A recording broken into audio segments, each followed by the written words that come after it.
Assalomu alaykum hammaga. Bugungi darsimiz ultrasonik sensori. Bu sensor vazifasi masofani o'lchash. Bunda o'zidan ultra tovush chiqaradi. Qarshisidagi obyektga borib, ultra tovush qaytib keladi. Mana shu tovushning borish va qaytish orasidagi vaqtni hisoblagan holatda bu masofani o'lchaydi. Misol uchun, yaqindagi narsaga tovush uzatsangiz tez qaytib keladi. Uzoqdagi narsaga uzatsangiz sekinroq qaytib keladi, to'g'rimi? Xuddi shuni hisobga olib, bu bizga nima qilar ekan? Masofani o'lchab berar ekan. Biz sizlar bilan smart car yasayapmiz. Shu smart carimizda shu sensorni ishlatamiz. Ya'ni mashina ikkita motori bor. Ikkita motor oldinga yursa, oldinga qarab harakat qilaveradi. Ketayotgan payti sensor oldindagi masofani o'lchab ketaveradi. Agar oldidan nimadir chiqsa, misol uchun 20 sm dan yaqinroqda nimadir ko'rib qolsa, ya'ni oldindagi masofa 20 sm dan kichik bo'lsa, mashina siraz joyida to'xtashi kerak va o'ngga yoki chapga burilib yana oldinga harakatni davom ettirish kerak bo'ladi. Demak, o'sha asosda hozir biz ultrasonik sensorini birinchi navbatda Arduinoga qanaqa ulanishi va unga qanday qilib dastur yozilishini ko'rib chiqamiz. Arduinoga ulanishi bu juda ham oddiy. Mana, o'zi 4 ta pinimiz bor. 4 ta pinimizdan bittasi VCC, to'g'rimi? Bu plyus zaryad degani, har doimgidek. Biz buni 5 voltga ulasak yetadi. GND har doimgidek GND ga ulanadi. Trig pin esa bu digital pinlardan birortasiga, echo pin ham digital pinlardan birortasiga ulanadi. Trig pinning vazifasi ultra tovush chiqarish, bu bizga output pin mod yordamida biz buni output deb tanishtiramiz. Qaysi pinga ulasak ham. Echo pinimiz esa bu qaytib kelgan ovozni qabul qiladigan pin. Ya'ni echo ovoz chiqaradi, trig ovoz chiqaradi, echo qaytib kelgan ovozni qabul qiladi. Demak, echo input, trig output deb e'lon qilinadi. Xuddi shuni ulab ko'ramiz, keling. Demak, birinchi o'rinda GND ni Arduino'mizning GND piniga ulab olamiz. Mana GND pinimiz qora yoki ko'k rangda belgilansa bo'ladi. VCC pinini esa qayerga ulaymiz? 5 voltga ulab olishimiz kerak. Mana bu yerda 5 volt bor. Buni rangini ajratib turish uchun qizil rangda belgilab olaman. Ana endi trig pinimizni to'g'ri tushirib 10-pinga, echo pinimizni esa 9-pinga ulab qo'ysam. Bo'ladimi? Albatta bo'ladi. Xo'p, ikkalasini ikki xil rangda belgilab qo'ydim. Mana. Xohlasangiz mana buni yashil qilsangiz ham bo'ladi. Xo'p. Qarang, ulanishi tushunarlimi? Demak, o'zi 4 ta pin bor ekan. VCC 5 voltga, GND ga, trig va echolar digital pinlardan birortasiga ulanadi. Kelishdik-a? Endi dasturga o'tamiz. Biz ultrasonika dastur yozish uchun birinchi navbatda ultrasonikning signal uzatadigan pinlarini qaysi raqamga ulaganimizni eslab olamiz. 10 va 9. Trig pin 10 pinga, echo pin 9 pinga ulangan, to'g'rimi? Xuddi shu trig va echolar uchun bittadan o'zgaruvchi yaratib olamiz. E'tibor bering. O'zida integer saqlaydigan trig pin nomli o'zgaruvchi yarataman. Uning qiymati 10 ga teng, to'g'rimi? Shunaqami?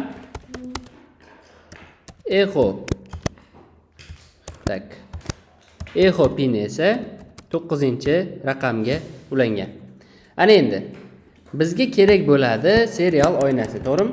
Serial nuqta begin 9600 yoziladi. Bu nima qiladi? Serial oynasini ishga tushiradi. Endi biz hozir yana ikkita o'zgaruvchi e'lon qilishimiz kerak. Qanaqa o'zgaruvchilar desa, o'zida float, ya'ni kasr son saqlaydigan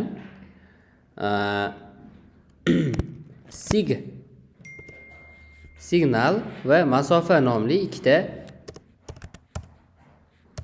o'zgaruvchi yaratib olaman. Bilasizlar, bitta qatorda ikkita o'zgaruvchi e'lon qilsa bo'ladi. o'zida float saqlagan ikkita o'zgaruvchini qiymatlarsiz e'lon qildim. Qiymati yo'q bularni. Hozircha. Bu o'zgaruvchi. Signal va masofa nomli ikkita o'zgaruvchi. Ichi bo'sh, hech narsa yo'q ichida. Tushunarli? Endi keyingi qiladigan ishimiz trig va echolarni tanishtirib olishimiz kerak. Pin mod trig pin.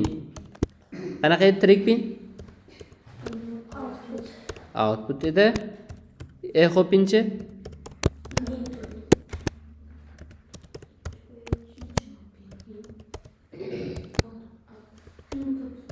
Input. Echo pin qabul qiladi-yu. Bo'ldi. Mana ana endi keyingi qiladigan ishim men birinchi bo'lib trig pinga buyruq beraman, ovoz chiqarish kerak-ku trig pin, to'g'rimi? Ovoz chiqarishdan oldin avval uni o'chirib olaman. Digital right trig pin low deb olaman birinchi. O'chirdim, ishonch hosil bo'ldi. Keyin ozgina kutaman. 2 millisekund. Juda ham qisqa vaqt, 2 millisekund. Undan keyin men xuddi shunday taktika bilan uni yoqib olaman.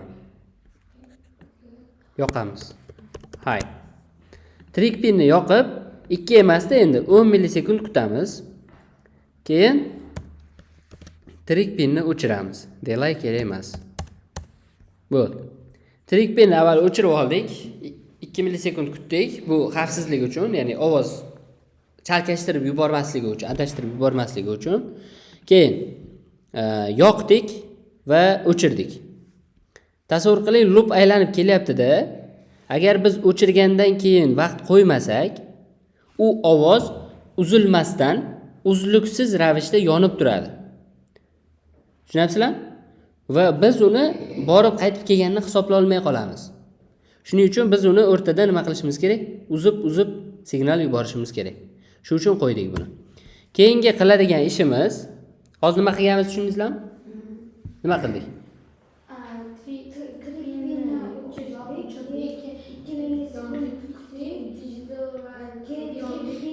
Trig pin nima qiladi?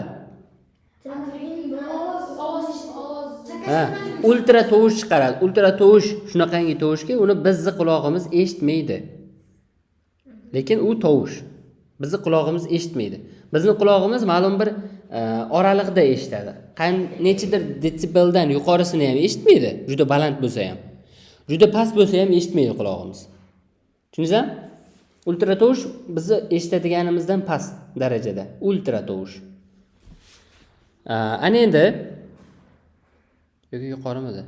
Yo'q, past edi. Endi qarang. Biz qiladigan ishimiz signal degan o'zgaruvchimiz bormidi? Shuni aniqlaymiz. Qanday aniqlaymiz desa, signal degan o'zgaruvchini biz pulse in degan funksiyamiz bor. Aynan ultrasonikda ishlatamiz buni. Pulse in degan funksiya bilan echo pinni yoqamiz. Bu funksiya bizga qaytib kelgan ovozni o'zi nima qilib beradi? Qanchada qaytib kelganini aniqlab beradi. Endi biz unchalik chuqur bilishimiz shart emas fizikani. Tovush tezligi degan narsa bor. Tovush qanchada qaytib keladi odatda? Shuni hisob-kitob qilib biz formulada chiqaramiz. Bizda aniq hisob-kitob bor. Siz shuni eslab qoling bo'ldi. Endi bizga masofa degan aniq ma'lumot kerak. Necha santimetr? Точный kerak, to'g'rimi? Shu точный bo'lishi uchun mana bu signal bizga aytgan vaqtni ko'paytiramiz 0.034 ga va bo'lamiz 2 ga. Mana shu masofani endi serial.println deb ekranga chiqarsak bo'ladi. Nimani chiqaramiz? Masofani. Xohlasak yana bitta serial.print yo'q. Serial print bunday qilsak bo'ladi. Masofa degan matn chiqarib, keyin nima qo'ysak bo'ladi? Xo'p, bu yog'iga oxirida santimetr degan nimani qo'ysak, belgini qo'ysak, sm. Ha? Lenni bunga o'tkazsak, print lnni bu ikkalasini print qilsak. Ana shunda chiroyli chiqishi kerak. Xo'p, buni nimada ishlatib ko'ramiz? Nima edi? Ultrasonik ulangan Arduinoda ishlatib ko'ramiz. Tekstli kodga o'tkazamiz va eski kodni o'chirib tashlab, o'zimizni dasturimizni yozamiz. Ishlatamiz. Serial oynasini ishga tushiramiz. Masofa 110 deyapti. Mana masofa 110. Uzoqlashtiraman. 250. Yaqinlashtiraman. 50. 49, 37, 35.